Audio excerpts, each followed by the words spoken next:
I have Home Affairs Minister Dr. Leon Schreiber with me, first of all. Sir, are you Zimbabwean? I've never set foot in Zimbabwe, Evria. Thank you for the question. I'm born and bred and very proud South African. I do think this whole episode just shows the danger of fake news, to be honest, though. I mean, people going onto Wikipedia, editing pages there and then pretending that somehow that was the authority. The IEC doesn't allow you to even be a member of parliament if you're not a South African. I'd love to visit Zimbabwe at some point, like I'd love to visit many countries in the world, but I've never even been there. You showed me your ID, so I can assure the public that the Minister is South African. Speaking about IDs, I still have the green book.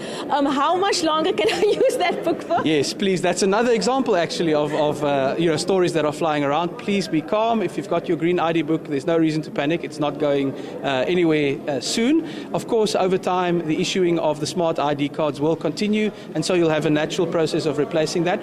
However, I can encourage you to get the ID card because it is actually very practical, and so it's up to people to go and use the service, but right now, please, no reason for panic. No one will be basically taken, will lose their ID document or anything like that. I won't lose my citizenship. No.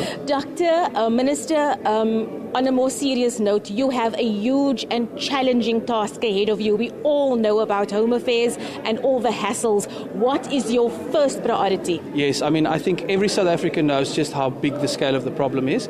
I think it's important to say the importance of this department, actually, I'm not sure everyone realizes it, because at the heart of it is actually the fact that it is the department that makes us South Africans. It literally gives us our identity. It is a department we interact with literally from birth until the end of our lives in various ways. We even have to get those certificates when we are born and when we pass on. So it's a very intimate connection actually with this department. And then it's got other facets. It's got the economic side, facilitating people with critical skills, scarce skills, people who want to invest in South Africa, making that a more effective process. And it's got the security side of securing our borders, securing the integrity of the country, obviously in cooperation with other departments like police and public works. So in terms of priorities, the critical thing here is you don't want to get lost in the complexity. You don't want to drown in all the problems. I have a very clear vision with this, and I'm engaging with the department, already met with them yesterday. We're going to start by focusing on the basics. We have to improve business processes, including the way we manage queues at Home Affairs offices. There is an online booking system. I think we need to use it better. The second big one is technology, IT, making sure that we're able to actually use the IT system. And this phrase, system offline, has become almost a South Africanism. I know people make a joke about it, but it's actually very serious.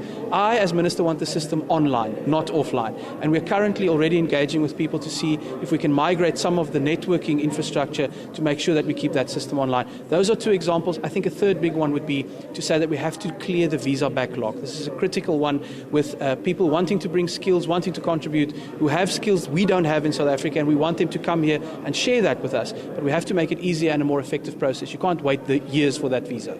Before I let you go, when you're done with all of this, can I bring my daughter to you to help us get her ID? She's 16. Yes, well, I mean, take a number, as they say. I've certainly been inundated by people who need help with this, and I think it just confirms to me again the scale of the challenge we have here. But I can assure you I've already set up a little system inside the department now. All of the queries I'm getting will be receiving attention. But this just shows the urgency of this job, the scale of this job. There's no magic wand. No one's going to wave it and fix all the problems. But I think if we can demonstrate to you and many other South Africans over a period of time that things can get better, even at a place like Home Affairs, we have the potential here to really restore hope that South Africa itself can actually get better.